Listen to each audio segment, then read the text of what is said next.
Round 2 of the night. We keep chugging along through week 5. This time around, week 3 of NECC competition. Smash Bros is the title of round 2 here, as we did not get our Rocket League series. We were robbed of what was going to be an extremely exciting matchup, but we get to replace it, or at least follow it up, with what should be a very tough matchup for this SU roster. Something that they don't get to see too often, being as good as they are, swinging above their heads tonight against the University of Central Florida. Very strong Smash Bros roster looking to take on the reigning NECC national runner-ups in this Shenandoah University Hornets varsity roster. Hi everybody, I'm Chris Clayton, joined once again by Ben Kincaid, and we, like I said, unfortunately have not seen you for a minute, but we got through our Rocket League series. There was no Rocket League series. That's the twist. But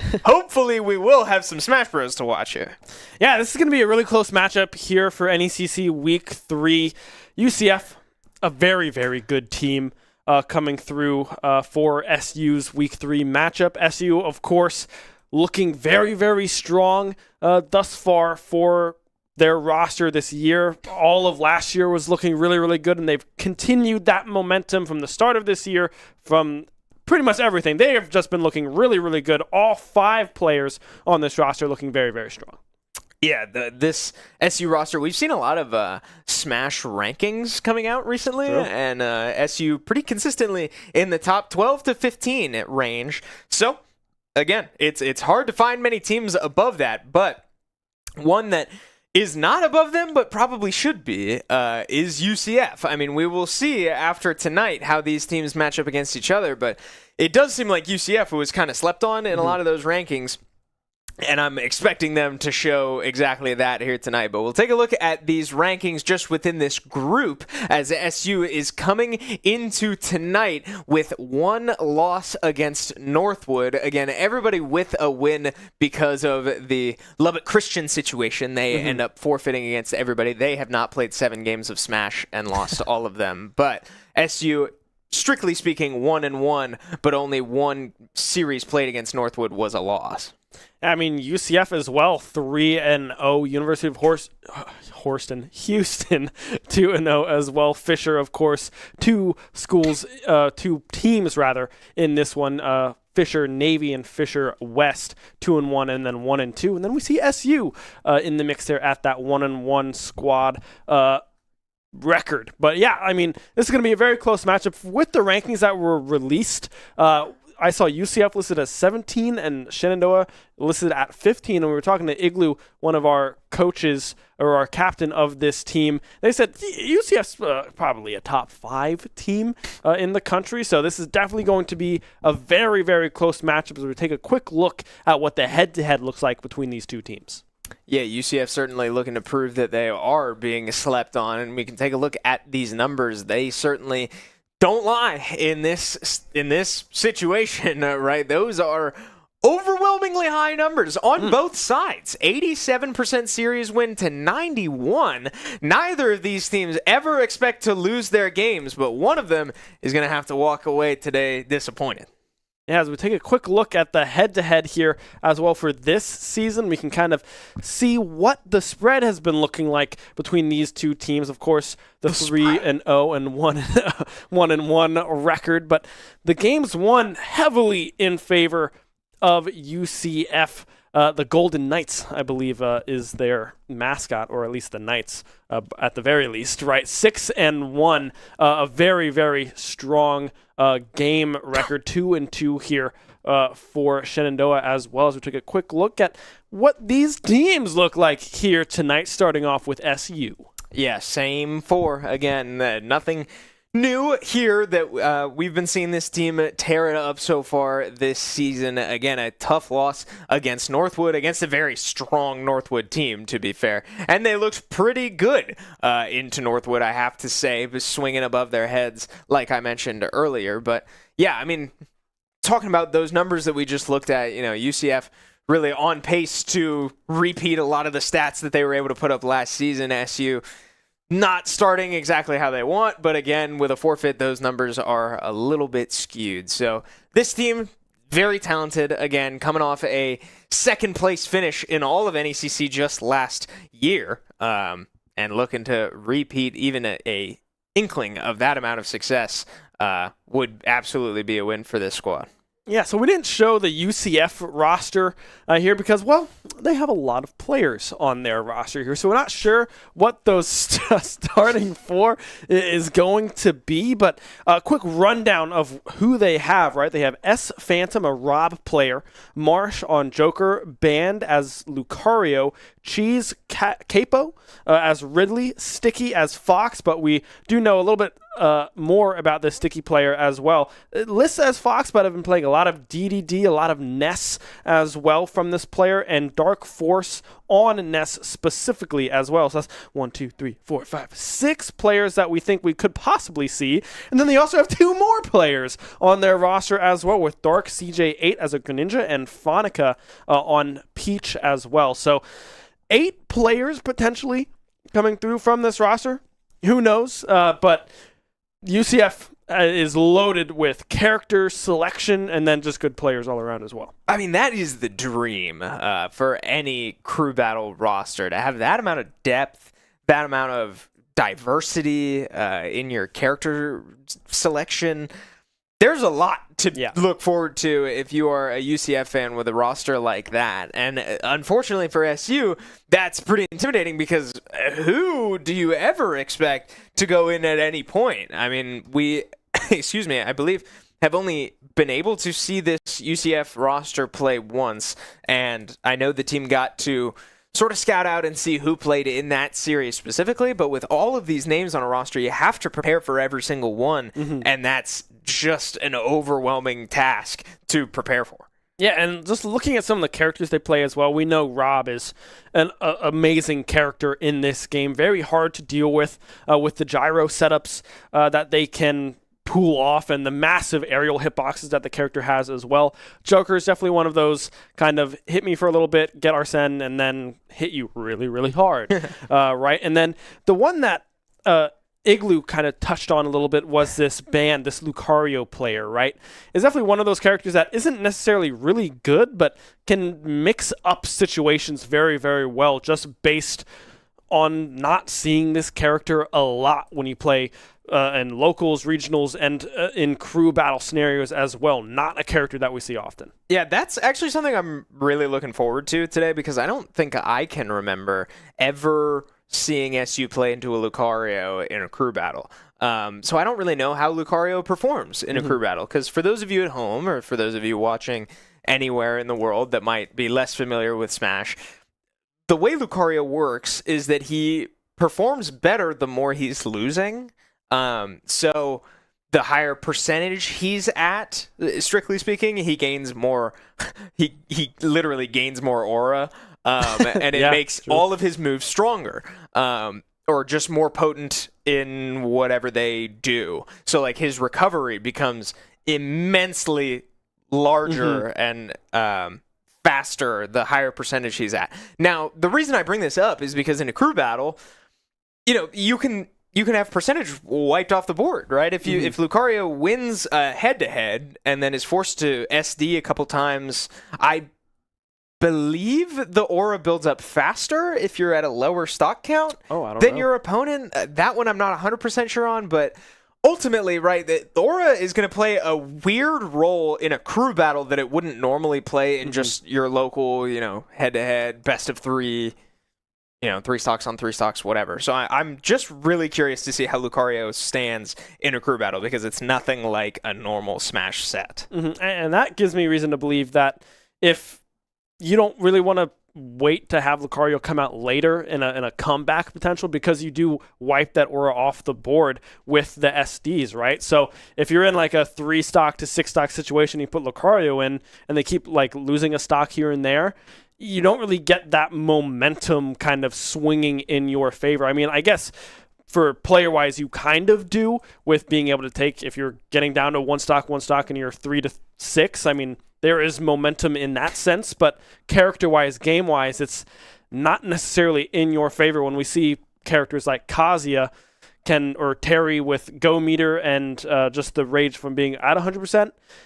it kind of has that same essence to it, but just the character and what they do as a whole is just a little bit more threatening than when you have a 0% Lucario on the screen, right? Yeah, and the saving grace, I think, for SU, not saving grace, I wouldn't say that Lucario as a character is like horrifying, but the big thing holding him back is that, sometimes Lucario does just blow up. He's not very heavy. So, into characters like Kazuya or even Yoshi, honestly.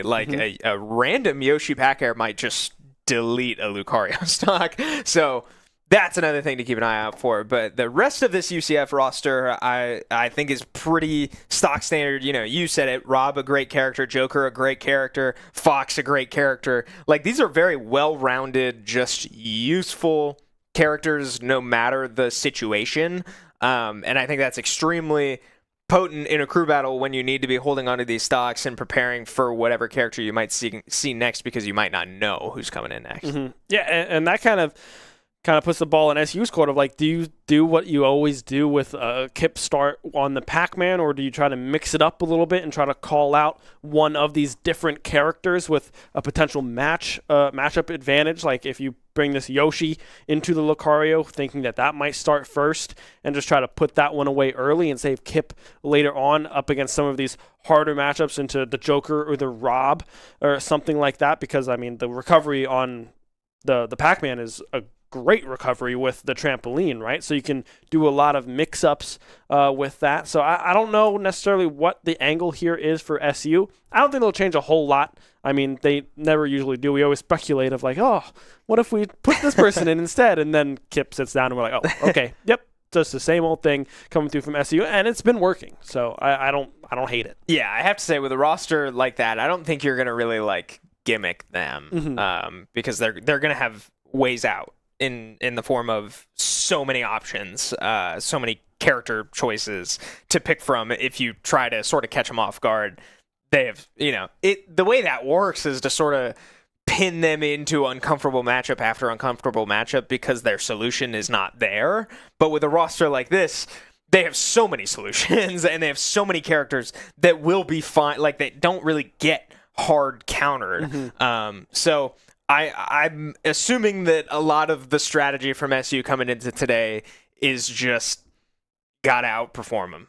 You gotta go out, you gotta go in there and hold your own. Our strategy has been formulated. You're not gonna cheese this team. You're gonna have to meet them head to head and come out on top. Yeah, it's got a 3 stocks, beat them. That is the name of the game here for SU. So it'll be interesting to see if Sticky stays on Fox as well. Could switch off of that.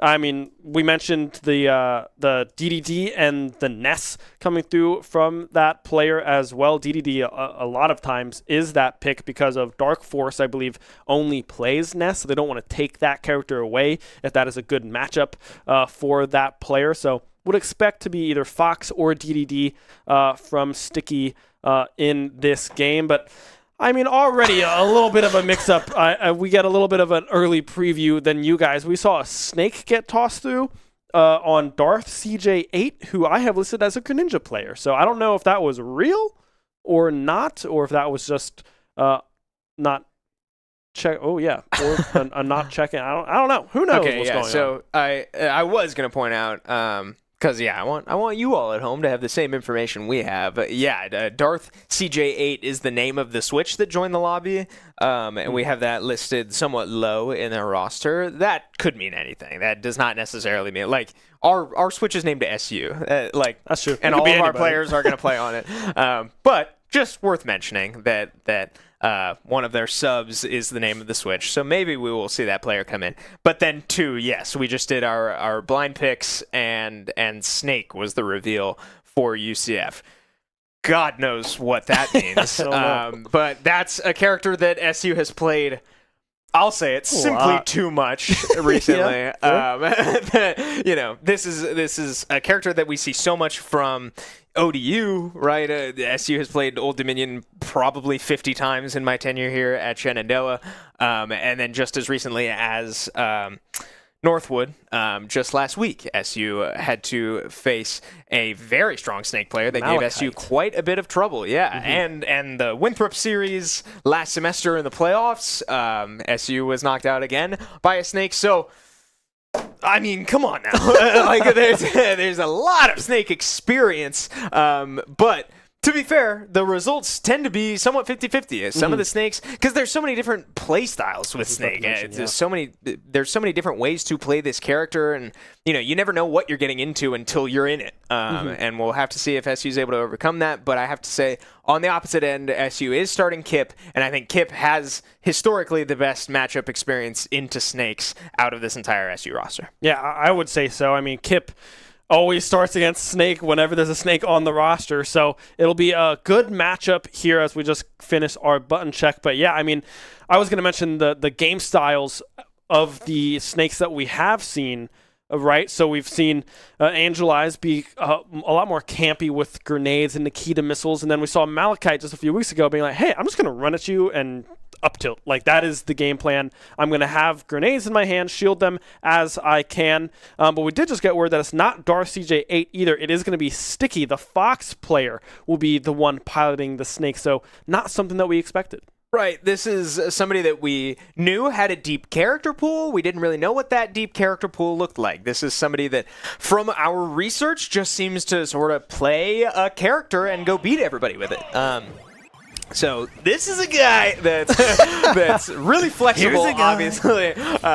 In this game, it has very, very strong fundamentals. You're going to have to if you get the results this guy does. But now that we're in game, we get to see what that looks like, and Kip gets to find his own adaptations and make this thing work. And already we can see a little bit of projectile usage coming through from the Snake, very reminiscent of the Angel Eyes play style here. Nikita missiles, grenades getting thrown left and right thus far from Sticky. So Kip doing a great job thus far, not getting hit by too much damage as they get a nice Galaga combo string put together, putting Sticky up to this 87% now here, looking very, very strong. Yeah, now something we saw just last week out of Kip was, specifically in their matchup against Full Sail, was that Kip is not afraid to sit and do nothing for as long as he needs to make a series or make a matchup work out for him. So if this is the direction we're headed, if this Snake wants to play slow, Kip has shown that he's not going to fall for it. He's not going to bite and overcommit into situations he shouldn't. So, good little ledge trap there from Sticky to try to catch the roll. I didn't see if the forward smash landed or if he got hit by the up smash, which one, but either one, Kip comes out relatively unscathed. Slow game so far, no stocks taken, but both players starting to climb in the percentage department. Yeah, percentage definitely getting built up here. Possibly looking for a key, does have it. Will toss it out, but won't be able to find any connection to parry on the apple there as well, avoiding that shield break. And a parry there on to the hydrant will keep Sticky in this one, being able to build up now. Kip to 101%. The grenade there will be able to catch Kip, the Pac-Man, on that back throw. Key again coming out from Kip. Both of these players, you said it, I mean, both of them just kind of waiting for an opportune moment to find an advantage. The up air coming out from the Snake, but still can't find anything as Kip looks to set up an edge guard with the bell. Down air connecting, but won't be able to find the kill. The DI coming through. Yeah, this is, you're starting to see both of these players throwing out their kill options. Kip's been doing it for a minute, and that's certainly one of them. The apple connects. I didn't see if it was the hydrant that killed or the apple itself, but either way, Snake all the way up to 170%. Either one of them would result in a kill, and now Kip really maintaining this momentum and turning it into 60% on this second stock. Starting to run away with it, but could absolutely lose this stock to an up tilt like that. Yeah, those up tilts are very, very dangerous with Snake. A very potent kill move for that character. The up air connecting, but won't be able to find that sweet spot. The nair from Kip able to keep themselves distanced from this Snake. But yeah, great extra credit thus far on this third stock. 83% already built up, bell in hand, trying to seal the deal on this second stock for Sticky.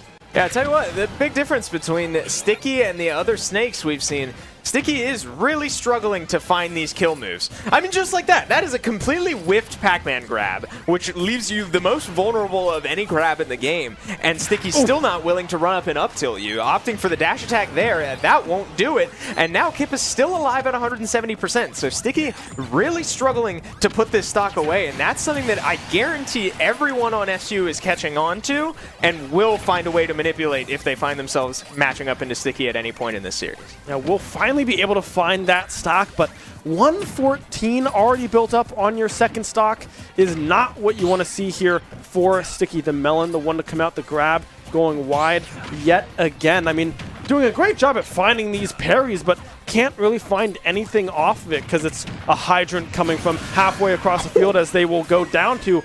I'm assuming that was their nade. It could have even been the C4 place center stage, losing track of that timer. As we see them again, Kip with the SD, unfortunate coming through from the SU starter. Okay, what a swing of momentum. I kid you not, I scratched my eye, Snake lost his stock to something, and then Kip SDs and we're both at 0%.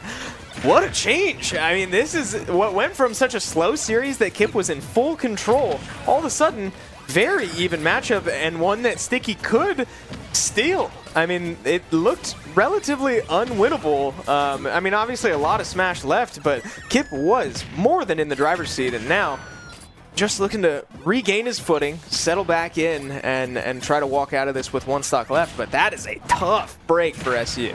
Yeah, all of a sudden this one is scary, right? I mean, you're tied pretty much in percentage here at around 65% on both of these players. Now, a couple more added there on Sticky's side of things, but yeah, this has gotten very scary. What could have been a very big SU lead to start off this matchup could come down to losing your Pac-Man early on and losing what could have been a 2-stock advantage here for SU. Trying to play this range game yet again. The Nikita missile will be bailed on immediately. The bell still in hand there for Kip as well. 117% built up onto this Snake. The photo will connect. The apple is there, but the tech coming through, able to avoid it.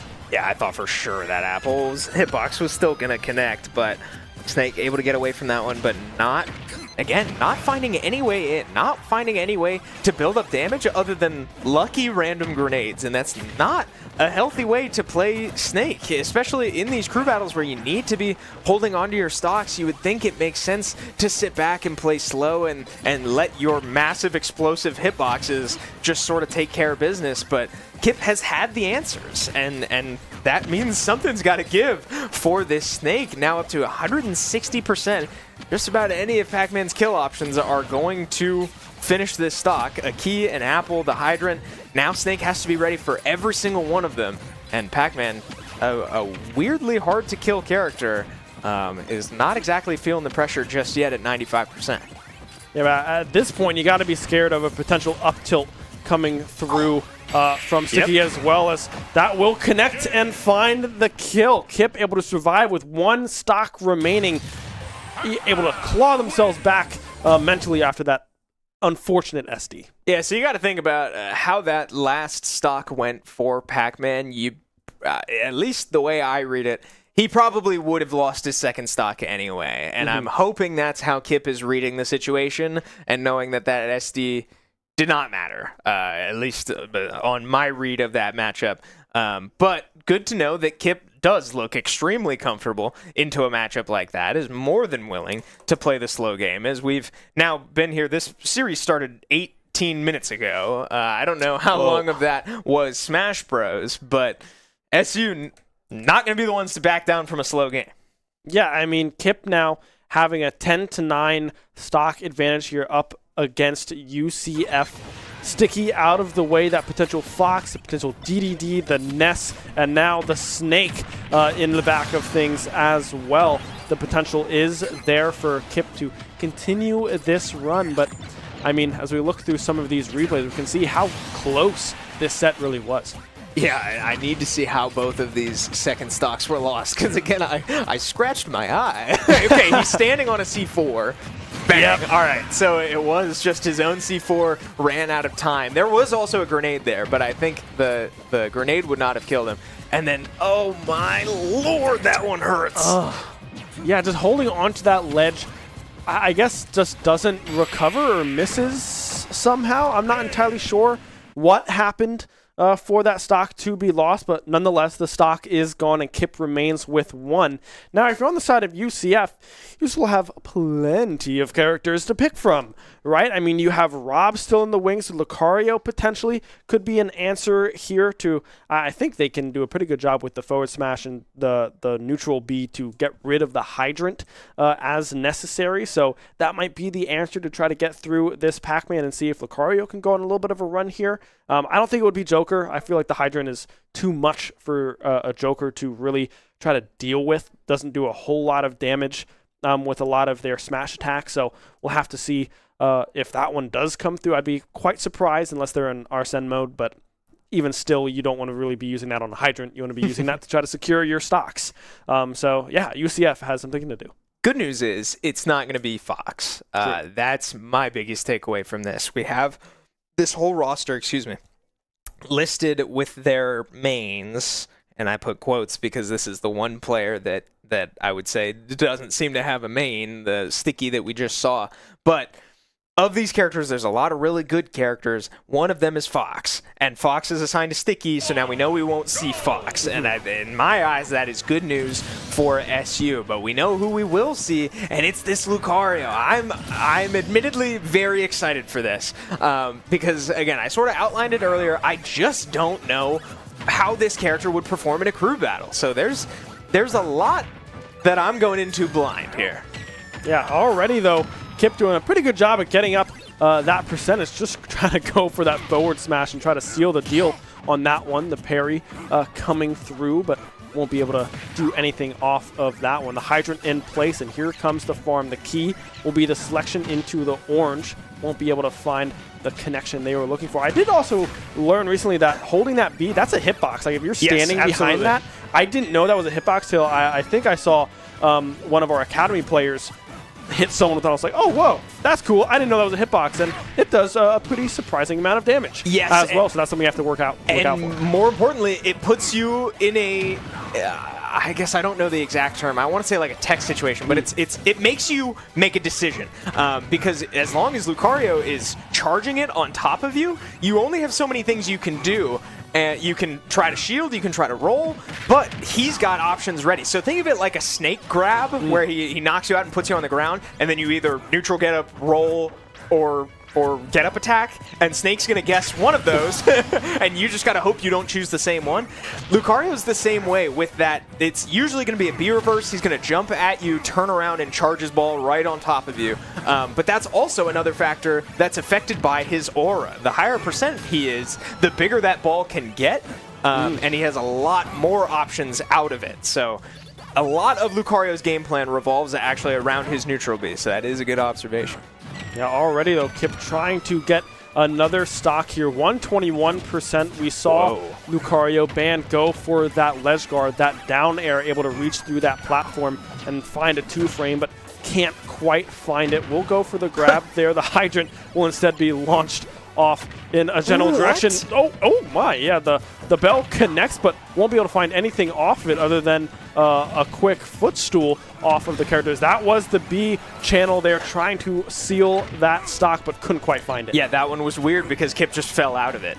Kip didn't do anything to make that happen. It just hit him weird, and he's able to get out of it. So good break there, good beat for Kip, as now, again, the aura starting to climb, and look how large that neutral B gets. When Lucario has this very high percentage, moves like that also will kill you. So Lucario able to make the most of his high percentage, convert it into a stock, but Kip getting the job done and walking away with an extra one to maintain this advantage for SU. Yeah, Kip able to find one stock. It has been quite interesting to watch how Lucario works into... It's weird. Just frankly, just how Lucario works. Not really into any matchups. I don't really see this character a whole lot. So yeah, a lot of kind of gimmicky little things that you can do with his character. A lot of fun setups with that neutral B as well. So we'll have to see how well Band can continue with this Lucario as we send in our second player here for SU, assuming that one would be AJ on the Falco to come in and just shine that aura away and just go, oh, no, I don't really want to get hit by that, and send that right back to you. And then potentially setting this up for a Joker-Rob matchup as well later down the line. Yeah, clearly some deliberation going on between the team as well, which interests me because they clearly don't have an immediate answer to Lucario, and I don't blame them. I mean, again, it's not like you see this character every day, but I have to say, from this Lucario, there was nothing that, as a Shenandoah fan, would really overwhelm me. I mean, a lot of fundamentals, not as much aggression from the neutral B as I was expecting, but just more so fundamentals, taking that Lucario to a 1-in-1 trade, and I have to say I just completely lost my train of thought because I just saw who we put in. Oh! Yeah. I did too. Okay. Huh. That's crazy. So SU making a massive decision here to pull the anchor up and put Willie in now. Yeah, okay. So Willie coming in now, man, I don't really know what that looks like. Maybe we're saving the Falco for Rob, just because the laser shine interaction, just trying to get some of those very key movesets from Rob, just kind of nullify them a little bit. I don't know if Willie's character pool goes well into Rob either with the Kazuya and the Terry. Terry maybe, but not entirely sure how the Kazuya goes into that matchup. But nevertheless, Willie is getting some game time, and it looks like it's going to be on the Terry as well and not the Kazuya. So potentially just trying to go for a run here and set SU's remaining two players up with some success. And maybe they're just not too scared of these other characters as much as they are with the unfamiliarity with this Lucario. Yeah, I'm thinking Willie must see one heck of an angle here in that, yeah, we're going to take care of this Lucario. I have to imagine, with a decision like this, I'm expecting a 2-stock from Willie. Yeah. If Willie loses a stock here, then this call-out has gone wrong. And, you know, maybe we'll come back to that. Maybe I'm being dramatic, but that's my read on this. So my curiosity lays in who comes next. Who does Willie see on this roster that he wants now? I'm very curious, but we'll get there when we get there. Got to see more of this matchup, and so far a bit even, but Willie with a good combo there to pull ahead a little bit. And now, again, the aura starting to build up. You can tell how much aura Lucario has by how much his hands are on fire. Over the course of the game, you see he's got that lingering flame on his hands all the time. It gets stronger and stronger the higher percentage he's at, but look at how big that thing gets. Yeah, I mean, right now, Lucario looking to try to put away that stock with that aura sphere, but can't quite find that connection as we see one stock get put away already by this Lucario band, able to find one onto the anchor of SU. So definitely not what you were looking for with this massive decision. Yeah, and again, this is where Lucario thrives. The longer this player is able to hang on to this stock, the more valuable it gets. Willie finally able to get it off the board and put this Lucario back to 0, and all of a sudden way less intimidating in terms of losing your stock. So Willie gets to go to work a little bit here and try to sort of even this percentage game out, but Band playing very smart, playing quick around these Terry hitboxes and making Willie work for it. Yeah, now Willie up in the air. The up air will connect, but won't be able to find anything off of that. Is Band. The go meter is alive and active here for Willie on the Terry. We'll have to see if they can capitalize with that one and avoid losing this other stock, this second stock here, as the down tilt into, what was that called? Buster Wolf? Buster Wolf, I think goes just wide. The guys are getting thrown out there as well. Can't quite find anything on to the Lucario. Shield coming through to dodge that Aura Sphere yet again.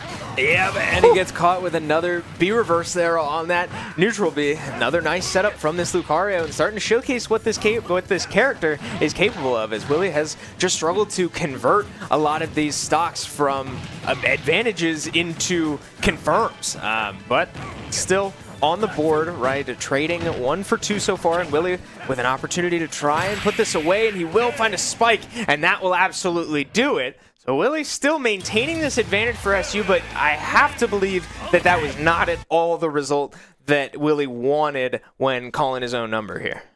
Yeah, I mean, just looking at the kind of the player cam here, it looks like Willie's a little like, what the heck just happened? Like, I didn't necessarily expect that level of gameplay coming through from the Lucario after what they saw up into that Kip matchup. And maybe that was just a matchup scenario, right? You have to go into the Lucario. You're going to get hit by the Aura Sphere charge at some point in that match. And Band doing a great job at getting 2 stocks off of SU's anchor. There's still that 7-6 stock lead in favor of SU, but having 2 stocks off of Willie out of the way, I mean, UCF has to feel good about that one. Yeah, it's a huge deal. I would be lying if I said in crew battles that all 12 stocks were of equal value. It's simply not true. And getting 2 stocks off your anchor in a situation like this is definitely an advantage for UCF the longer this goes on. But still plenty of Smash to play, and Willie's still in the game.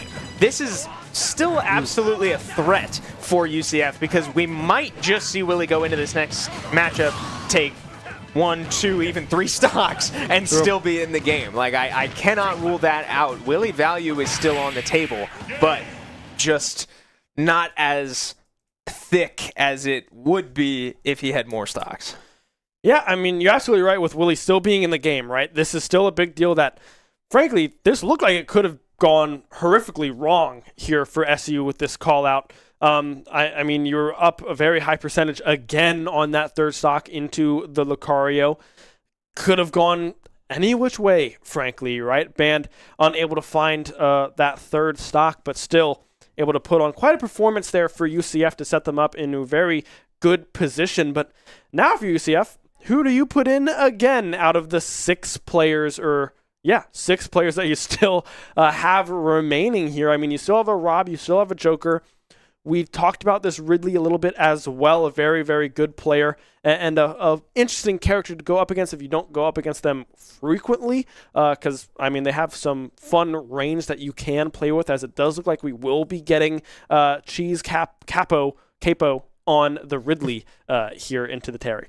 Yeah, so I was sort of thinking to myself there, like, again, Willie coming in now, to me, says that Willie saw some angle. So, in my head, that translates to SU had an idea of who was going to come in next. And looking at the roster, I'm thinking the only way this really makes sense is if maybe this is Ridley. And then bang, it's Ridley. So, big decision from SU. We'll see if it pays off.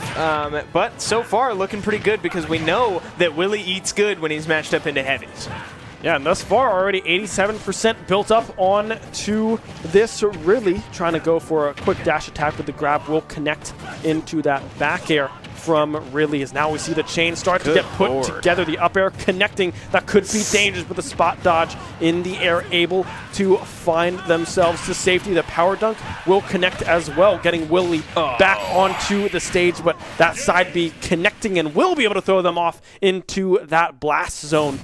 Cheese Capo on the Ridley, able to secure that final Willie stock. All right. Ties up the stock count for UCF. That's good news for the Golden Knights as they are starting to claw back into this thing. But again, great work from the Lucario to do most of the work against Willie and put Willie into a 1-stock scenario against that Ridley. So Ridley was kind of moving there. Yeah. I can't lie. Some good strings there, and then confirming it with the side B, dragging it all the way across the stage will absolutely kill anybody at about 130%. Although it did look pretty close.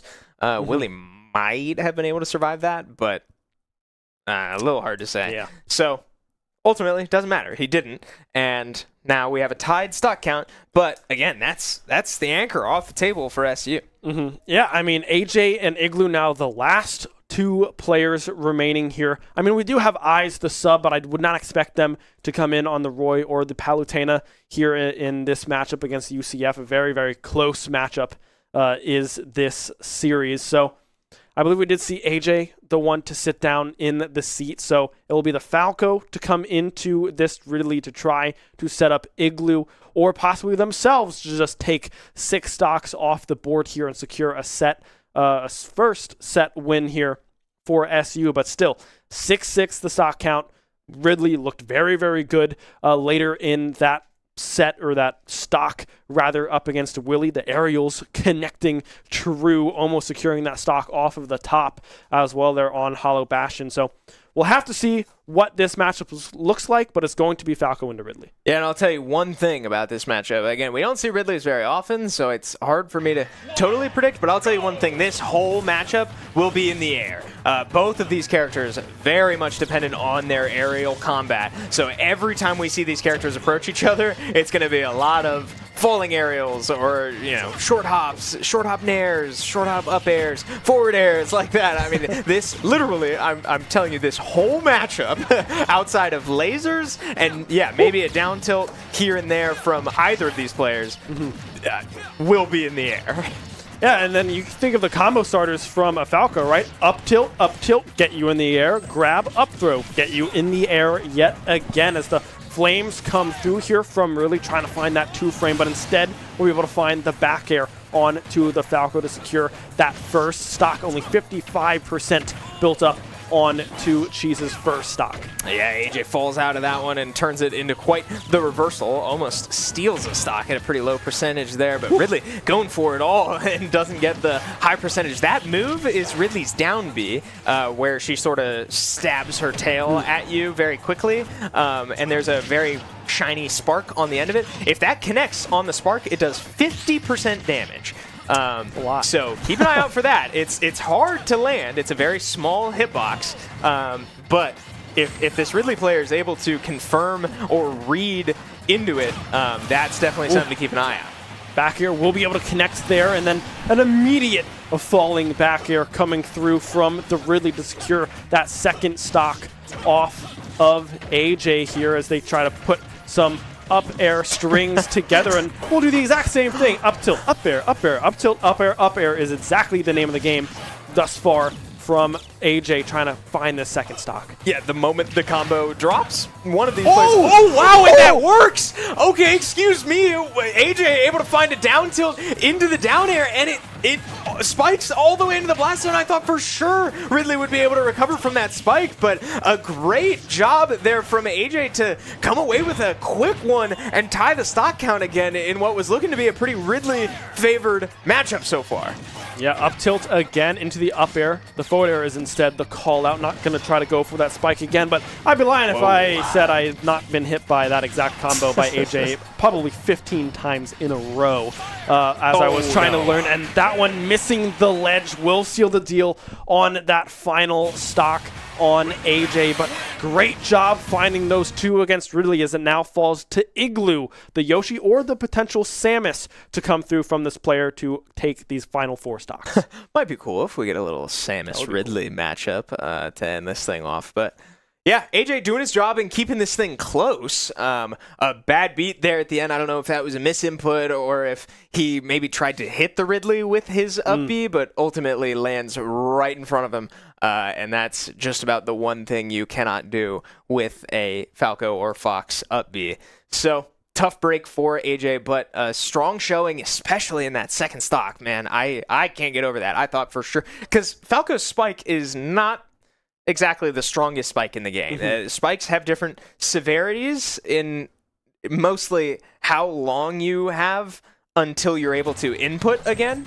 And Falco is not exactly high up on that list. You can usually recover from a Falco spike. I'm very curious what percentage Ridley was at when she got spiked. But we take a look at these replays, and again, this was AJ, so like for a lot of it, getting outpaced, but finding his moments and making the most of them, taking little opportunities and converting them into entire stocks. 95%. I mean, okay, I guess I'll take that back, but yeah, I mean, just a surprise stock there, and an early stock for Ridley. Ridley's not light, so to take a stock at 90% period is great value for any player going into a Ridley. Yeah, seeing where the Ridley was positioned there on that stock, I think that might have been just a little bit too high of a recovery. I think they were looking for that ledge, but just barely unable to connect onto it as it falls to Igloo now. Yoshi the one locked in to try to find this final stock on Ridley, and then going into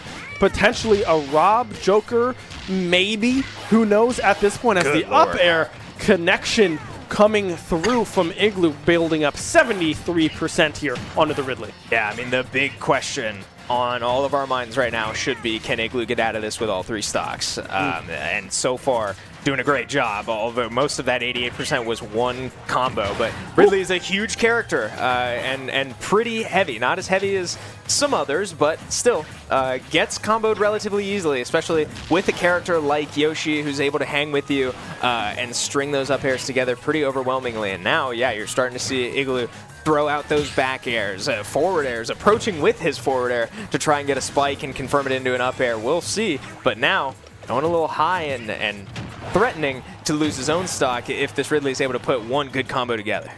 Ridley recovering here yet again. The egg will connect, going for that forward air again, but can't quite find it. Up smash will not be able to find the kill on to the Yoshi.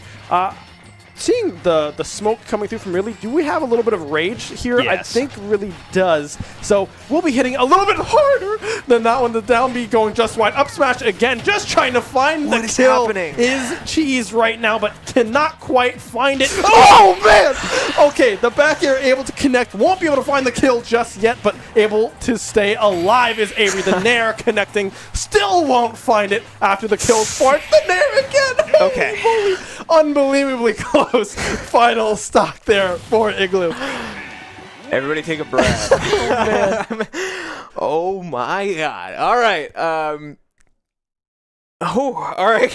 Okay. So, Igloo making him work for it. Both of them making each other work for it. A couple very threatening situations there. Very threatening looks from both players as Ridley just started throwing out up smashes, and Igloo got way too comfortable around those. But I mean, that's the confidence, that's the cool-headed Igloo that we know. I mean, I can't sit back here and doubt him, but oh my God! All right, well, job finished. Igloo able to get away and maintain all of his stocks, so we get a nice even head-to-head 3-3 matchup. Just slight advantage for UCF as they get to choose their character into this Yoshi.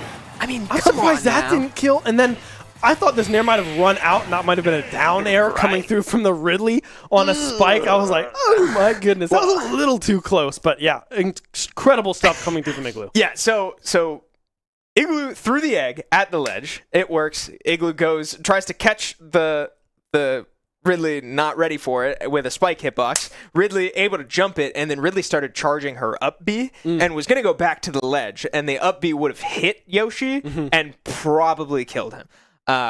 Because Ridley up B is extremely similar to like a Falco up B or a Fox up B. Like they sit there and charge, they pick a direction, any direction, and then they just launch themselves in that direction. So I have to think that would have killed him. I don't know what angle it would have went at. Like if if Igloo is here and Ridley is here and trying to up B through it, if just it to the probably right. sends this way, which means Igloo might have lived actually. So I don't know, hard to say, but extremely scary no matter what. I mean, Igloo could have lost that stock 3 or 4 times in there, but doesn't, and that again, that's all that matters. I mentioned it earlier. Coulda, shoulda, woulda, doesn't matter. We're tied at 3 stocks and going into our last players on both sides. So now looking at the final potential player coming through, right, for tonight's UCF roster. I mean, we have a Rob sitting here, S Phantom, and then Marsh on this Joker is still in the area. We would assume that player was checked in, but yeah, it's going to, hey, you know what? Never mind, man. What am I talking about? It's going to be Fanica on Peach is going to come in. So we will not be seeing Joker or Rob in this first set. So, yeah, I don't know. I don't know what's happening. All right. So, yeah, Peach is the decision.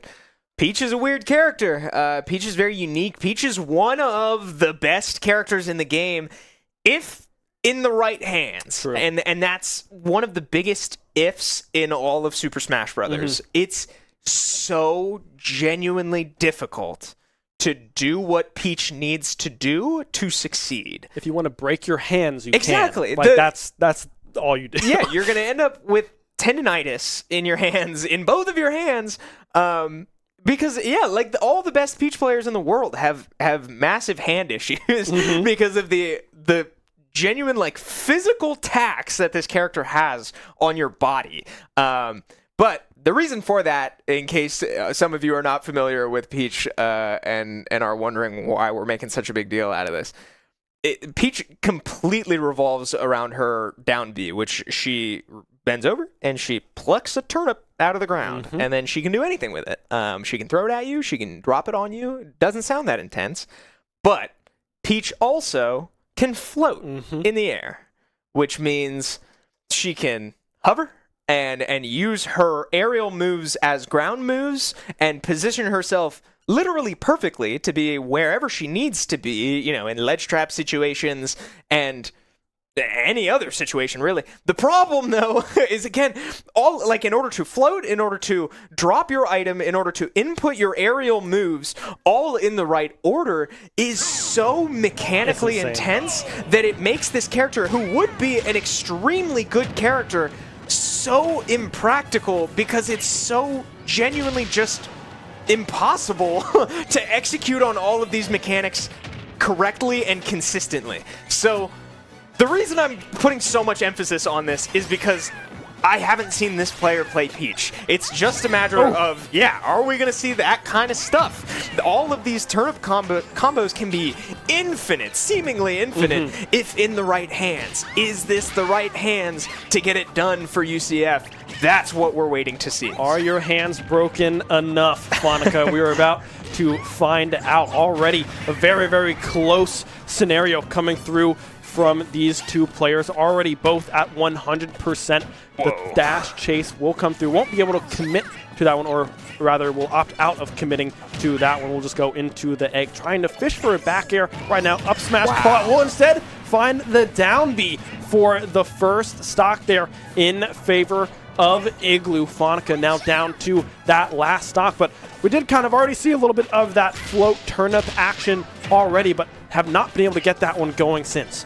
Yeah, the down B is something that I've really liked seeing be added to Igloo's kit. It's a move that we don't see very often because it's so committal and pretty punishing, but I've been very impressed with Igloo's increased usage of his down B because it's a heck of a call out, but I have not seen Igloo punished for it too often, as we do get a ledge situation there and Igloo loses his second stock. We are tied once again, but Igloo looking pretty comfortable into this matchup and against the character that, again, we don't see too often, but is certainly one you always have to be ready for, because I can't stress it enough. This would genuinely be one of the best characters in the game if it wasn't so hard to execute.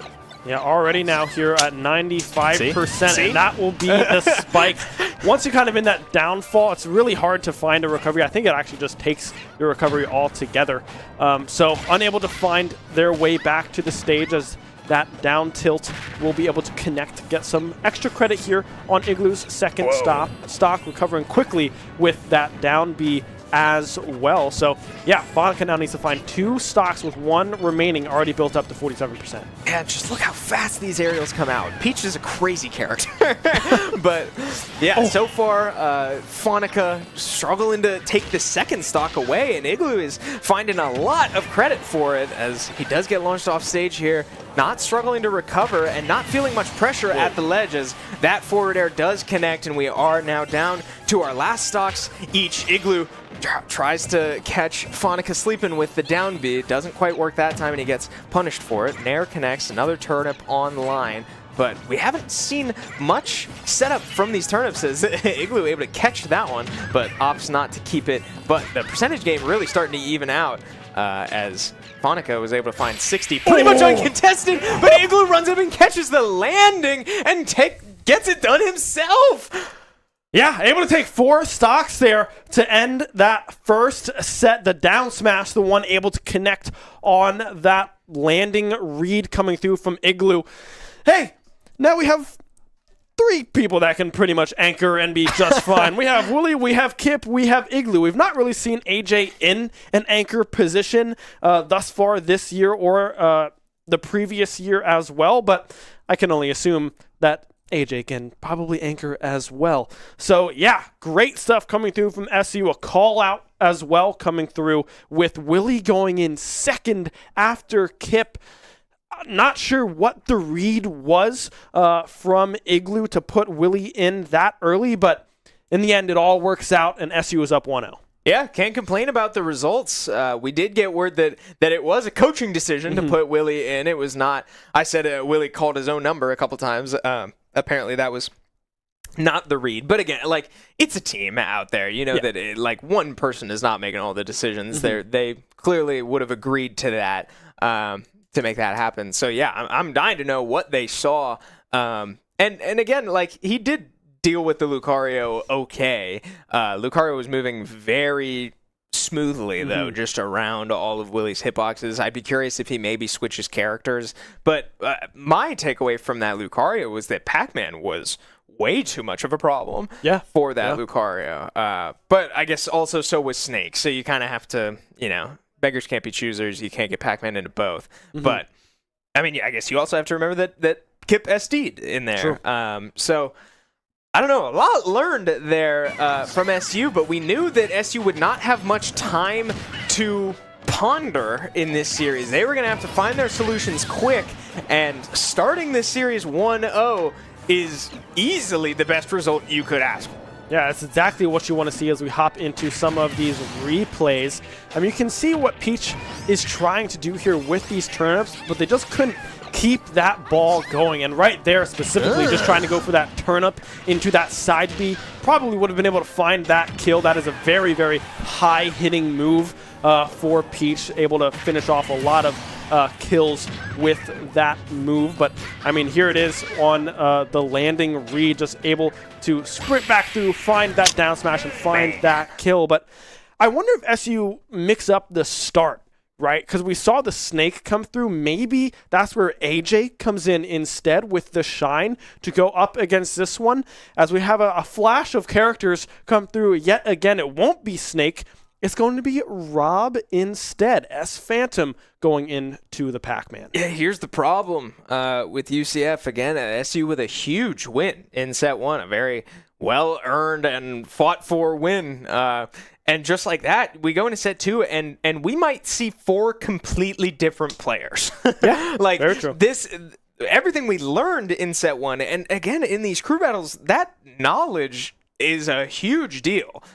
Seeing how those matchups played out, seeing how those players matched into each other is massive intel. But when you have a roster like this is exactly why I said in the pregame that UCF has quite a dream scenario on their hands. They still have so much room to find answers for this SU roster. Now, granted, they now don't have a full set to give anymore, but yeah, I mean, we're gonna see a completely new player come in, and for all we know, this player may completely trounce SU. Yeah, it's very true. I mean, Rob is an S tier character in the game, so definitely a very hard character to deal with, and who knows how good S Phantom is on this character here as well. As we look at a summoning ritual, I'm not entirely sure what's going on here with SU. We're doing like what is that even meant to be? What are they referencing? I don't know what's happening, but hey, if it gives you a win, the moment has passed. I'm not go for it,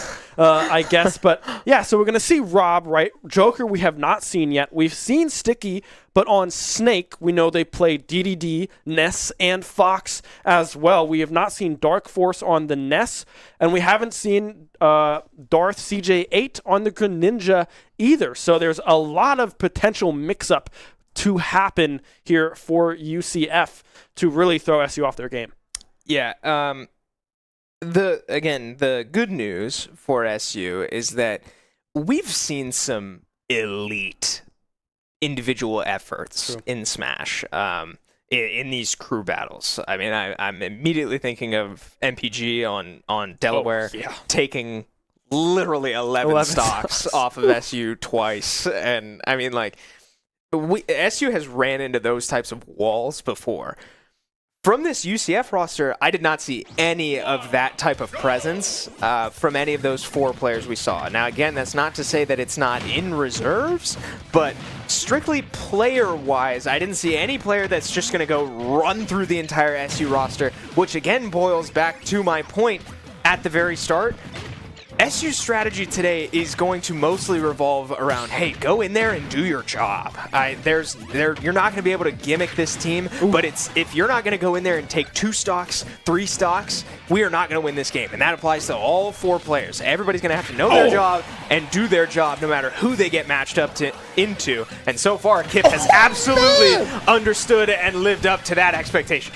Yeah, 2 bells connecting thus far, able to mash out of that. Yeah, that was fast. Look at that again! Really fast. The up air will connect, but won't be able to find that kill there for S Phantom, as the Galaga will connect, getting through the gyro there as well. Good parry, slide, dash, a roll, if you will, to the other side of that hydrant to buy some space here, as now the gyro set up a very good combo tool for Rob. Picked up and thrown right back in their face by Kip. Yeah, okay, so Kip, again, doing a good job of setting up this stock for future success, hanging on to his own stock, 120%, and now with a Galaga in hand, switches to a bell, can't quite get it, but the projectile... Man, nice little... That's awareness right there. To know that Rob cannot drift... Oh, wow. Can't drift that enough back in the direction that he started. Kip knew he was completely safe to fully charge that forward smash. That's massive intel. That's great just game knowledge that Kip is clearly comfortable with the Rob matchup, and you have to think maybe some of that is from one of our students here who has played a healthy amount of Rob. Eliminathan, you may know his name from Rocket League, but Kip is clearly familiar with this character and is right now making light work of this matchup. Yeah, 163% here built up on the second stock. Bang. And that will seal that second stock. Kip able to find the aerial to find that stock. And now, Kip with a little bit of an advantage here, seeing if you can get some extra credit, survive with 2 stocks here. Galaga in hand will connect. We're able to put together a healthy string. Up tilt, up air, won't be able to connect the third up air in that string. A forward smash. We'll be able to find it. The forward air, we'll be able to find that one as well, as Kip now looks for a recovery.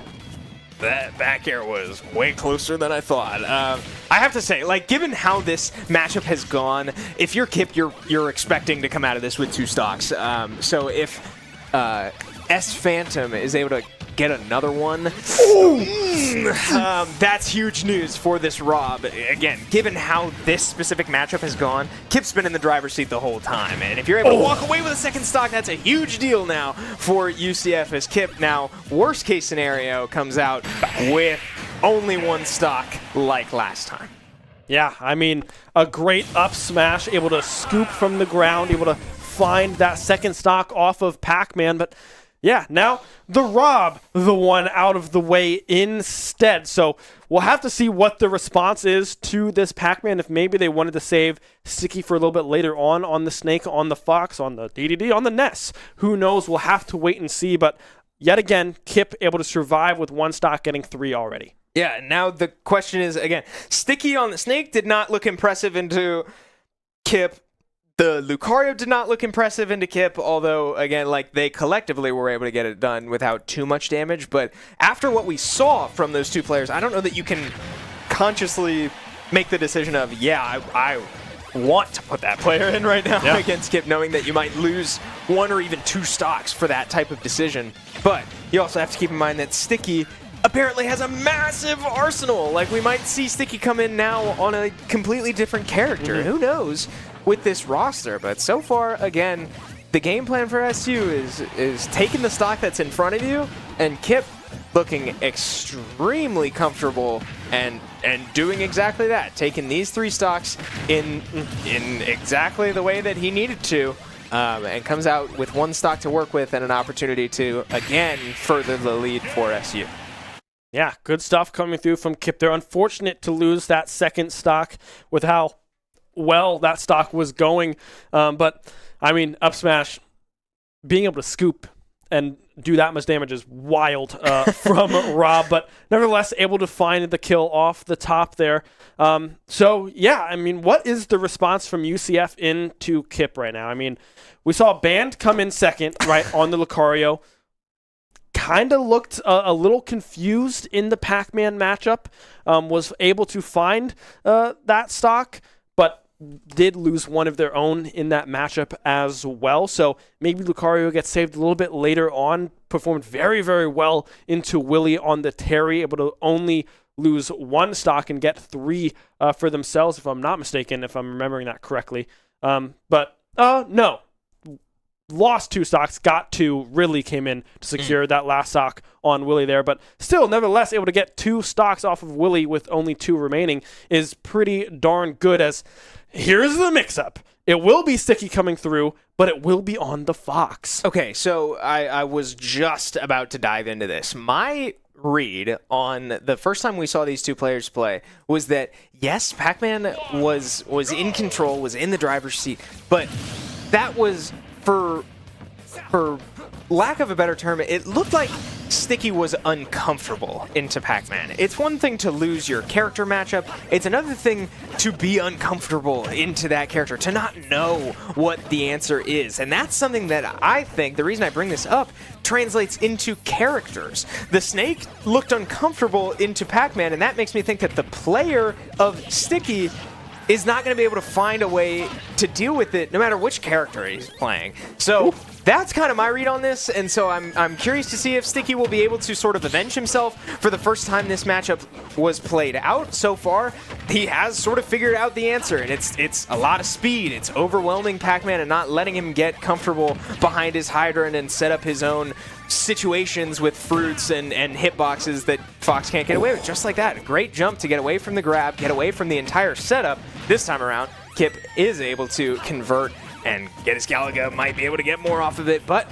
Fox, again, playing well around it. So Sticky absolutely making up for the first time so far. I peeped the music, by the way, some Persona action coming through. We'll be able to tech off of that back air as well. Could have been a dangerous situation for Sticky, but nonetheless able to survive the Z-drop on the Bell as well. Both players at a very dangerously high percentage, pretty much both at 100% here. The Shine coming through on the Hydrant as well. Bell in hand, Z-drop won't be able to find that connection. The grab coming through, this might be able to kill, but won't be able to find that connection either right now, as both players dangerously high percent. Yeah, Fox, good news, does not have a kill throw. So Kip, again, able to come away with a 4th stock. A little drag down forward air, but Fox not able to convert it into a smash attack or anything. So Kip, again, lives on. Both players going for the ledge. Sticky trying to get the trump and can't quite get it. Or up smash, excuse me, gets shielded. So Kip holding on to this stock. Again, it would take a lot at this point for Kip to walk away with another stock. But so far, I mean, Sticky is not able to put this one away, and that's all you need from Kip to maybe confirm this into another one. Yeah, back up to 62% now. Right. The up smash will be able to connect and find the kill, but still, Kip able to find 1 stock off of that Fox is huge, right? Because that is one of the characters that we saw going into this of like, ooh, that's scary, right? Yeah. Fox, a very fast character, very strong character into a lot of the characters that SU play. Yeah, again, I said there were 3 characters that are just good all around. It's Rob, Fox, and Joker. And now, and I mean, I guess Peach, but again, Peach is such a unique case wild study scenario. Yeah, that, like I struggle to call Peach good because it's so hard to make that character good. But yeah, there's Rob, Joker, and Fox are just good. Period. And Kip just took 4 stocks off of those theoretical 9. That's massive value for SU, knowing that you're not going to have to deal with that Rob later on, knowing that Fox is in front of you now and with only 2 stocks. So, yeah, the rest of SU is probably feeling pretty good about where they're at in the grand scheme of things. The problem will be if this Ridley comes in and takes 5 stocks again, or 4 stocks again. Because that seemed to be the catalyst for UCF that they needed to stay close in this series. Yeah, I mean, Ridley performed very, very well in that series, as it does look like the answer into the Fox is going to be Igloo on the Yoshi. Yet again, I mean, that makes the most sense. There's no shot we see Samus into a Fox, because that is abysmal for a Samus player. So it will be the Yoshi, the tried and true dinosaur for the SU roster. As excuse me, I don't think we'll need a button check for this one. I think we will just hop right into gameplay. 3 stocks to 2 here. Igloo, can you find it?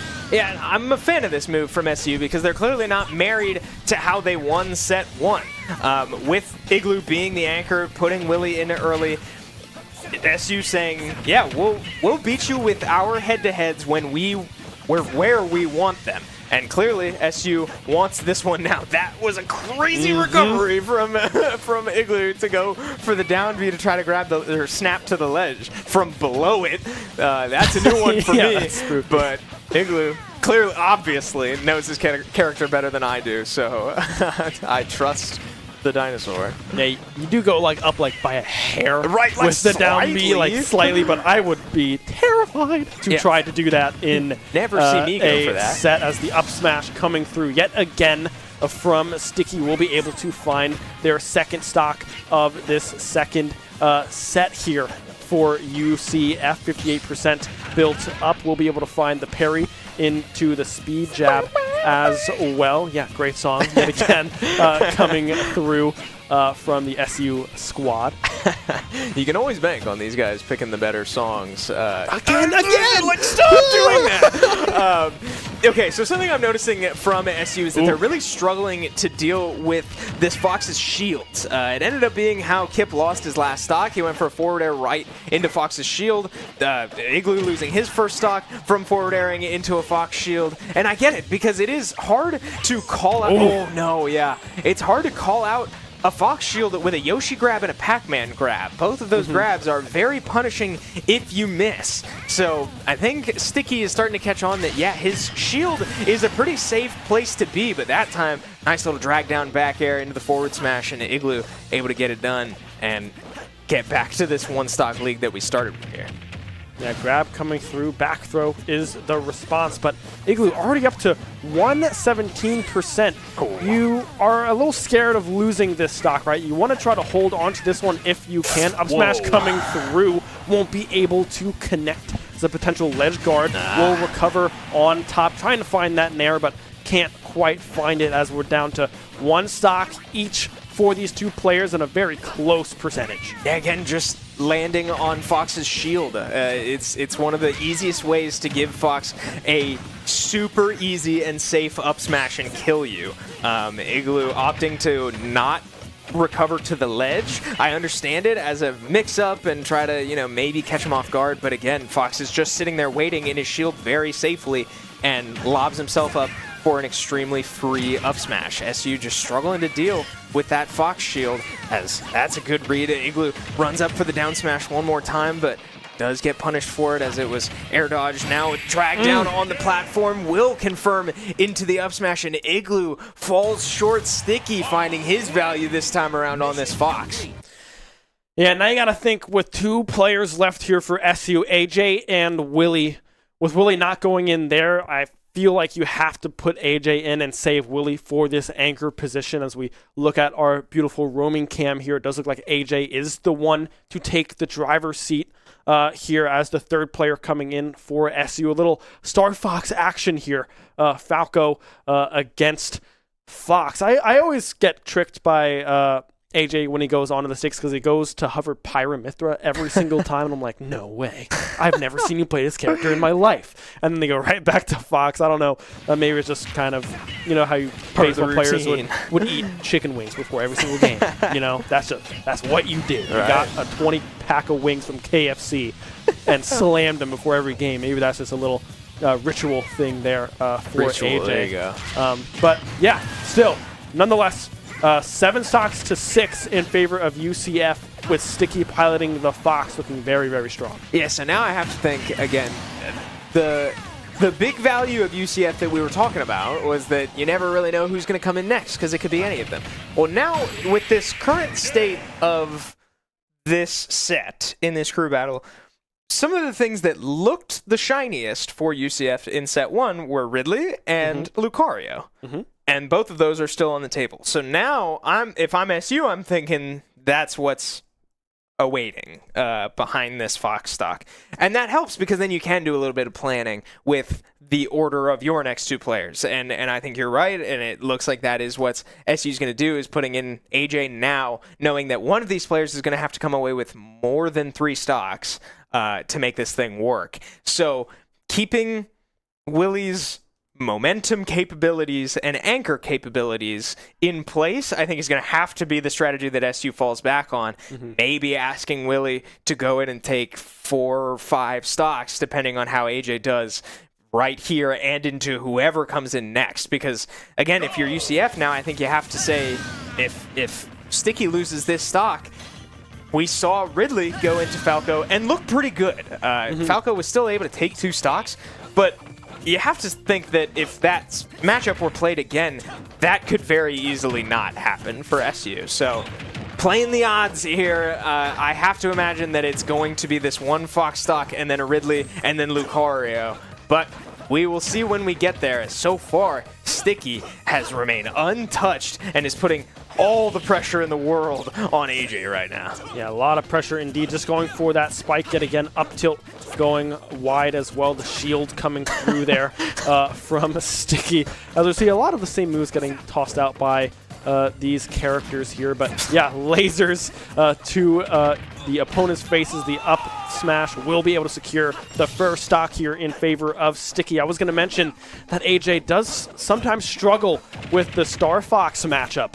I don't know what causes that, but it's definitely maybe it's a speed thing. Not used to going up against characters of the same caliber of speed, but thus far we can see Sticky putting on a show here for UCF. Yeah, it can be hard to match speed with speed, and Fox is definitely faster than Falco as, man, I mean, that stock was clinical. AJ is really struggling to just get out of these combos, finding where to land safely, finding himself stuck in these up air terrains, and just can't get out of them, and not recovering with the ledge there. Sets himself up for disaster. Air dodges to the ledge this time, so he'll finally get back, but instantly caught for jumping.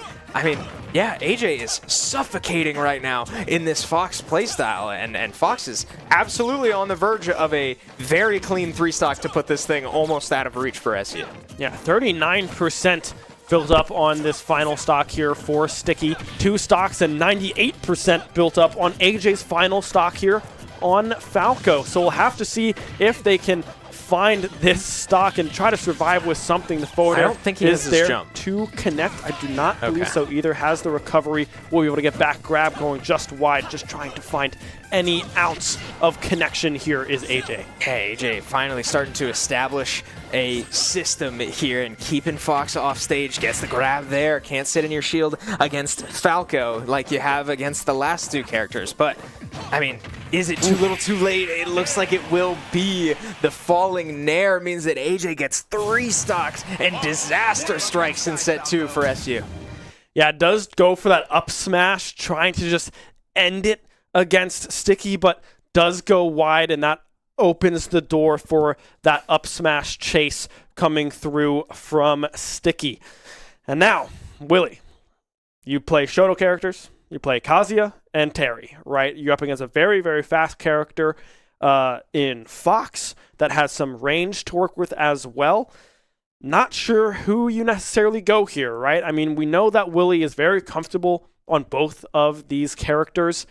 When we see them in comeback scenarios, we often see the Terry as the character selection from Willie, trying to cover some more matchups with a little bit more range, the kickflip as well, with just some larger hitboxes with that character. But also we've seen him go into this Kazuya matchup and just try to find a couple of chains, frankly, to get the opposition up to 100% and in kill territory. Yeah, my biggest question is I really don't know how Kazuya does into Lucario. That's a weird matchup for me because I didn't exactly see anything that blew my mind in the Terry Lucario matchup. But I have to think that Kazuya would eat pretty good into a Ridley, and then you just play your game into Peach. I'm not sure, but it does look like Willie will be opting for the Kazuya, and I think I like that. Again, like 3 of the stocks that you're going to be playing into are going to be, I would think, pretty heavily Kazuya favored over Terry, and if there's any question over the others, I think you go with what you know, and I think Kazuya is a great decision here for Willie. We'll see if it pays off, but I mean, keep looking back at these replays. Yeah, I mean, just a disastrous run for SU there, and a very, very large deficit now for Willie to claw out of. Yeah, 7-3 now, the stock count in favor of UCF. First thing on the board, get rid of this stock without losing any of your own. You have to go into this Lucario, Ridley, and or this Peach as well on the board here with 3 stocks remaining. So the grab being the first one there, will be able to connect 2 electrics back to back. Oh my god, gonna die. He's dead. That's one. 6-3 now, the stock count. Willie taking that one in 19 seconds, I guess, off of that one. Yeah, wow. Hell of a way to start. I mean, if you're going to go 7 stocks in a row, why not make it 6? I mean, like, just like that. 0 percentage taken. Fox, I'll have you know, I don't think could have done anything about that. I don't think so. There, maybe DI a little bit. Maybe I think... And I very much could be wrong about this, but I'm pretty sure that was on Willie to screw up. And I actually think what it boiled down to was the tech situation at the end. Willie got the crumple, and I mean, you just lose. She wrote. Yeah. So, but that's exactly what I'm talking about with Terry. With Kazuya, excuse me, and why I think Kazuya was the right pick over Terry. You're not going to get a stock that clean from Terry, period. There's a lot of combos like that Terry has, but no matter what, he's got to string 2 or 3 of them together. You got to have 2 or 3 interactions to make those types of stocks happen. If you're going to go on a 7-stock run, these are the moments you need to completely evaporate stocks and make this run way more manageable. Yeah, and Kazuya does feel like one of those characters that you can kind of do a lot of the same thing over and over again, and it's up to either you to mess it up or the other player to find one frame in there that they're mashing some option to try to get out of it, as now we see the Lucario matchup. A little bit of a different approach here. Some lasers coming out to start off here for Willie, but nevertheless, an electric trying to start things off, and will be doing a pretty good job thus far. Already 53% built up onto the Lucario stock. Yeah, I like the stage pick here from UCF too, to bring some platforms into the game. If that Fox had a platform, we might still be in that matchup. But because of situations like this, that gives Lucario options to get away from these Kazuya combos. So see if we'll see more of those types of interactions. But these are the windows that Kazuya has to play with, and the windows where I fully expect Band here on the Lucario to just run away until your platforms come back. This is a tough platform alignment for Lucario, because it means he's still basically has 0 platforms, but Willie kind of struggling to get in close with a character like Lucario, so floaty, so fast in the air, and with moments like that where he can approach you pretty safely with a big hitbox like that, it's going to be hard for Willie to take these stocks, but does so perfectly there with a well-timed electric to catch the approach. And that will be one off the board. The Rage now unlocked here for Kazuya. It does have that kill button, that cool cinematic grab that you can get with this character as you get to 100%, going for that grab there, but won't be able to find that connection. As we see the aura spheres, that space that they are able to get with that move. The Rage drive dividends.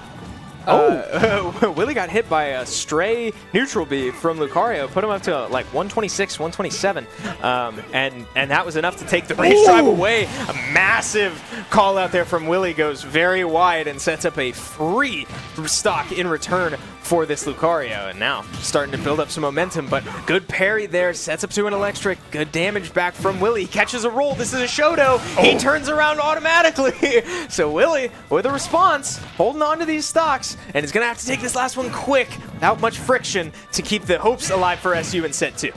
Yeah, we'll be able to find the electric. No platforms, like you say. We'll find one electric. He might be dead. Combo this. I think they are dead. Yeah, that'll be it. The up smash able to connect. And now 3 stocks to 2 in favor of UCF, and you have to assume this is going to be Ridley. Again, it's the stage pick. Kazuya has these windows where he can hit those combos on you, and it's high level Smash to know that when you're on that stage and all of the platforms leave, you run like hell away from Kazuya. Yeah. You buy as much time as you need until those platforms come back so that he can't do that to you. But Willie finds his moment and absolutely capitalized. Converts into that last stock, takes 2 stocks into, again, yeah, you said it, I think has to probably be Ridley. Maybe not has to. I don't know. But it's tough to say because a big-bodied character like that, if you get caught with these electrics, you're kind of dead. Yeah. I mean, there's not much you can do.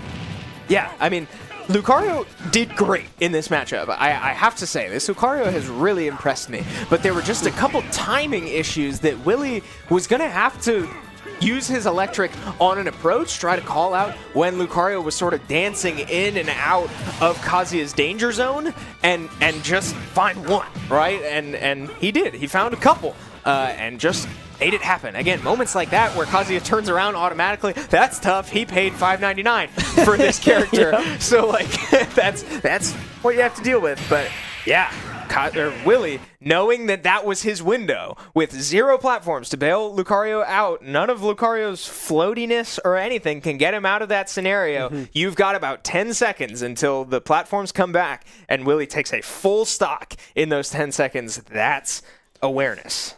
Yeah, it'll be interesting to see what the stage pick is here for UCF. I'm assuming you have to have platforms. I mean, that's the easiest thing to do is pick the stage with platforms, right? I mean, Ridley is what we saw in the last game. We also saw Fanica on the Peach as well.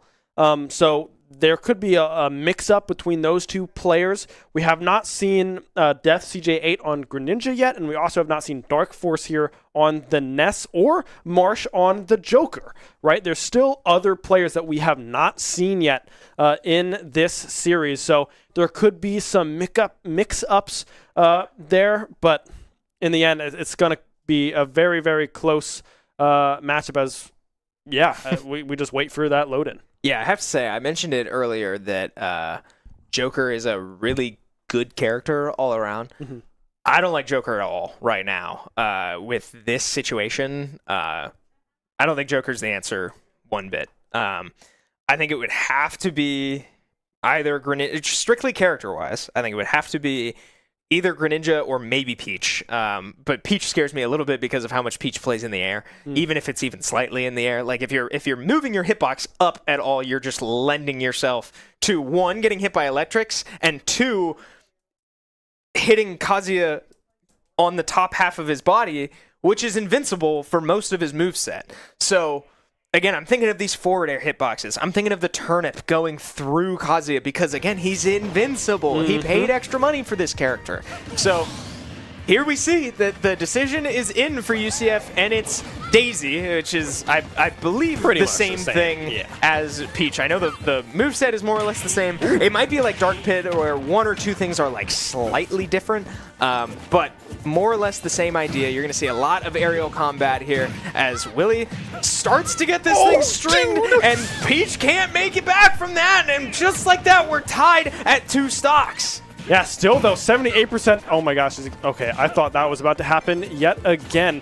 Electric going just wide there from Willie. 97% built up on this second stock. The side B will connect. We won't be able to find anything off it. That will be the grab into the up throw, up air, chain. One of them able to connect, but can't string that along for much more there. We'll be able to find the crumble, and this might be a stock here. Not quite. Won't be able to find that one. This one might do it. However, the up B going just wide yet again. Grab, down throw instead will be the response coming through from Fanica on this Daisy. Still struggling to find this second stock. I have to credit Willie so far that even though the percentage is so Peach favorite, both of these players are at kill percent, and that's all that matters. Because just like this, right before that stock was taken, this was an even game. Even though 100% was built on Kazuya that was not on this Daisy, it was an even game, and now it is literally an even game. One stock to one stock, both players at effectively 0%. Willie misses his electric input on that combo, so it does drop. Nice little parry there from Daisy, just opting to get out, not try to do anything crazy, as, yeah, another turnip starts to come in. The turnip did hit mid-electric, so that's good to know that he can't fully be invincible through it, but yeah, now both of these players on their last opportunity. UCF on their last opportunity potentially in this whole series. If this goes wrong for Fanica here, that's it. And a big electric lands. He opts to charge the up smash and it doesn't connect. This one might do it. The up B connects and it does. SU with a massive comeback win in set 2. Willie the one to step up to the plate and take 7 stocks when the team needed it most. Yeah, Willie stepping up big time here. 7 stocks in a row, going down to 1 stock here against Fanica on the Peach. And UCF fall to SU. SU win with a 2-0 victory. It took pretty much everything they had to bring home this clean 2-0, but man, did UCF put up a fight. Man, yeah, what a series. And I'd said it a couple times throughout the show today that the strategy for SU was just going to be to beat the man in front of you. That's all this was. There was no crazy gimmicks. There was no moving the roster around too much. There was a surprise in set 1 of pulling Willie forward, but again, it was, you have to outmatch the player in front of you. And set 1, Shenandoah did exactly that. All 4 players absolutely matched their moment and come away with a clean team win. Set 2, it starts to get out of hand. But thankfully, you have a lot of talent on the back end. Willie is the guy on this team that can go on those 7 stock runs and does exactly that. You take the man in front of you and you take care of business. And Willie was not fazed by the moment. Goes in there, takes care of business, and just like that, you see SU walking away with a 2-0 victory over an incredibly strong UCF roster. Yeah, and I liked what UCF was doing, right? They have so many options to put in, and they were mixing it up, right? They started with the Rob in set 2 as opposed to Sticky on the Snake in set number 1. Sticky comes in on another character, possibly the character that they're more well known for, that Fox pick to come through as we cycle through some of these replays here on Willie's last game. I mean, we saw Band again on the Lucario playing pretty darn well, and then Fanica to wrap things up here on the Peach. We did not see Cheese in this second set, which frankly makes sense with Kazuya being the character in here for Willie, but it got close towards the end here. I mean, some of these recoveries that Willie had to go for to get back to the les, back to the stage, could have been punished, but were just able to mix it up enough to get back into the swing of things and secure an SU 2-0. Yeah, and I obviously we have hindsight here, but I'm so glad that Willie went Kazuya on that last stretch. Yeah. We were talking about it. I didn't know in the moment if it was the right move, but it was the conclusion that I came to, and it was based around the Ridley, who we did see. Yeah. So I have to say, again, I know we have retrospect, but I'm so glad that Kazuya was the pick, and obviously it worked out. I mean, there's nothing else to say about that. 9 stocks taken, 7 of those in the second set alone, and only losing 4 stocks along the way. Can that be right? I think they lost 5. So. I think it was 5. Yeah, but still, incredible stuff from our player of the series and our player that we have back here in the booth. One more time. Willie, you're starting to get awfully comfortable back here. It's starting to be a little bit of a repeat, I understand, but I'm always happy to be back here. Yeah, it's usually under good circumstances that you find yourself back here. What's going through your mind? Describe the emotion, because that's an incredible team that you guys just 2-0'd. It definitely was a very massive win for NECC. We are planning out the rest of how this season is going to go, and this was a very critical thing of us possibly making it out of Div 1, which is very, very big. As for the games themselves, I think we ended up playing really well in some very critical moments. I'd like to personally shout out Avery. I think his performance in Game 1 was incredible. I agree. In that last sort of situation, we had a couple of things end up going wrong, but you know, I think that stock against the Fox sort of put me back in the mentality of this is sort of always where I am. So it's just another day in the in the business here. That never makes it like any less fun to do it, though. I always love being able to pull out crazy things like this for the team, and it's always a different, unique challenge with like new obstacles to overcome, I think. Yeah, I mean, it was a great series altogether, but I want to talk a little bit about set one. You went in second in that set. What was the decision-making behind that play? What did you see? What did the team see of being like, okay, Willie might want to go in here is it just the Lucario matchup that you guys were looking at? What was that decision? It was a matter of the character specifically. One of the biggest problems that was coming up when we were discussing who to send in against Lucario is that Avery was sort of worried that no matter what would happen, regardless of like whether AJ or himself went in, that the character would live forever. And as you guys probably know, Aura is a mechanic where Lucario takes more damage and then gets stronger and stronger. So we could see it snowballing very, very quickly and very badly. So we decided that we wanted to try to send me in to try and mitigate that from happening. I decided to go Terry because I was expecting to have to fight, I think it was Peach and, darn it, who was it? Peach and Rob, I believe. So I was thinking, like, do I want to try and deal with these characters with that scope of things, or do I want to try and deal with it with Terry? And normally I'd probably try and go Terry, I think, in that situation, because I think his movement is a lot better for dealing with the type of player that Lucario ended up being, which is like Aura Sphere heavy movement, B-reverses, just being a lot of places where Kazuya can't easily hit. And as I sort of found out pretty quickly in that game one, he was pretty accustomed to that. He was able to kill me very quickly before I got go. He was able to avoid a lot of my things, and I realized how much experience that player specifically had, not only against Terry, but in situations like that. Because, you know, it's Lucario. You got to be ready to pull that sort of stuff out all the time. So ultimately, I was worried that might have lost us the game, but Avery was able to pull it back through.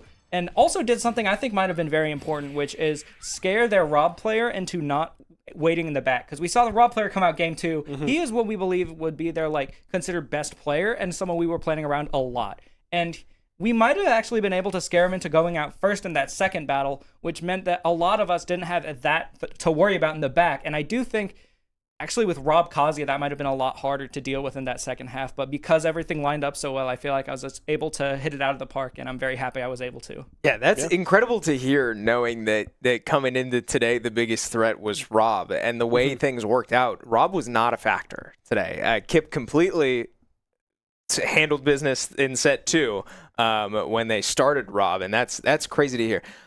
Yeah, so then talking set 2, right, you said it, things were not going your way. Things were not going anybody's way in SU.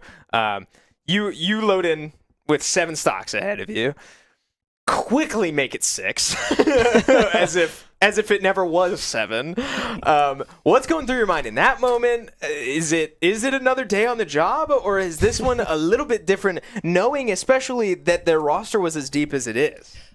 It's definitely situations like that. I'll never truly get used to them, especially against teams like that, because I'm fully aware of how much of a powerhouse every member of their players is. Lucario, I know specifically, has been on the up and up very much so recently. He was definitely the biggest worry I had, because like what I was saying with like being able to avoid all of my moves with like reverses and staying in the air a lot, I was worried how going Kazuya in that situation would end up going. But ultimately, it just turns into a factor of if Lucario gets hit sometimes, he just dies with Kazuya. So that was able to sort of help me a lot there. I was able to get some very key electrics and stop him from being able to sort of just outmaneuver me. But the Peach and Daisy is something interesting. One of the best players on the entirety of the Wi-Fi scene, his tag is Ling. He's from, I believe, Connecticut. But he plays Peach and Daisy and is probably the best defensive player in the entire world. And because of my natural elo and our relative proximity to each other, I've ended up fighting that guy a lot. Really? In fact, I think it was just like 5 days ago or so, I ran like a 2-hour session with him just because we happened to run into each other because our points were just so high. Wow. But I've played with him for long enough to have a lot of confidence in that matchup, especially when I am at hypersense. Like I saw in like game 2 or something, I was at like 190 and I was able to get out of stock. Just a lot of experience in that matchup, even in delay and online, has just given me the confidence I needed to not be able to like crumble in spots like that. And I'm very happy I was able to get sent out into a matchup like that. Yeah, I have one more question for you on my end.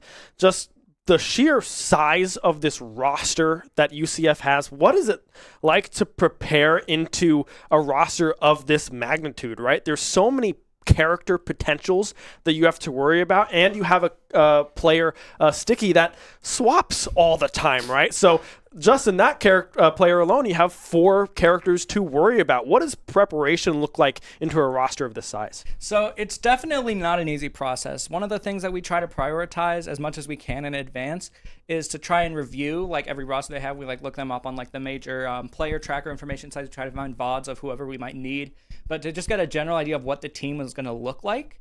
Then if they have any like collegiate specific VODs, we usually try to give those a watch over just to see what the general idea is, where their players seem to like thrive best. And after that, once we have like a general idea of the skeleton of their team, it comes into a matter of like matching the puzzle pieces together. Because I think that on our own, I think Kyle, Avery, AJ, and myself, we're all very specific players. We can be very, very good in key moments, but we can also struggle in very specific matchups. And something that I think makes this team really special is that we're able to really efficiently cover those weaknesses. Like Kyle's able to deal with Rob when other players might not be able to. Avery is able to go into things where it might look bad and play super defensively into certain matchups that we might not like. And then the matchups where characters can just like maybe break down the defense that Kyle and Avery put up, I'm able to crush through. And AJ is able to get some very key stocks in some very important moments as well. I think that's one of the things that makes us such a superpower is our ability to not only cover each other's weaknesses, but also our drive to win and our willingness to do this research, to do all these things that come into play to try and make the best possible line for these teams. And because of that, I think we were able to clutch out this win tonight. Well, man, it is starting to work out, and this team is going places in both of their leagues, off to very, very strong starts. Just one loss so far to Northwood, I believe, is it for this team. So certainly on one heck of a trajectory. I'm excited to see where you guys end up. But for tonight, that will do it for us. I apologize again that we did not have Rocket League earlier today, if any of you were trying to tune into that. But we certainly hope you got to watch an exciting Smash Bros. Series. But nonetheless, be sure to drop us a follow on all of our socials, including whatever platform you're watching on right now, so you don't miss out on any of our esports action going forward. But with that, from Willie, Ben, and myself, be a friend, tell a friend something nice. It might just change their life. We will see you next time. Blue Jays and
Shenandoah University is a big little university rising. With 22 Division III sports teams, over 200 areas of study, over 300 annual performances, an elite academic esports program, nationally ranked health professions programs, one of the biggest university presences on Broadway, immersive AR and VR learning programs, cybersecurity and computer science programs, and innovative undergrad and graduate programs. all at a place that cares for you. Shenandoah University is the big little university rising. Find out more at su.edu/rising. We have the Esports Arena right here on campus in Winchester, Virginia, and this facility acts as the hub for all esports activity at Shenandoah University. Students are able to use this space not just for competition and practices, but also as a living learning community and a sandbox for them to come and explore and practice and try out things related to and through esports in the gaming industry so that they're getting that hands-on learning and the skills necessary to help them find a career by the time they graduate. We also have the professional level broadcast production booth where we do all of our broadcasting and production, from casting of our games that we play right here on campus to working with outside entities to record footage for them as well. In addition to the space that we have here in the Esports Arena is the Esports War Room. Our students get to use that space for studying, but also outside projects. So our students get to use this space for professional development and the academic side of our esports program, which is such a critical component to go with that competitive element that we have. So we combine all of our facilities at Shenandoah University with competition, community, and career preparation. We have over 250 days of programming, and there's something for everybody, and we want you to be part of it.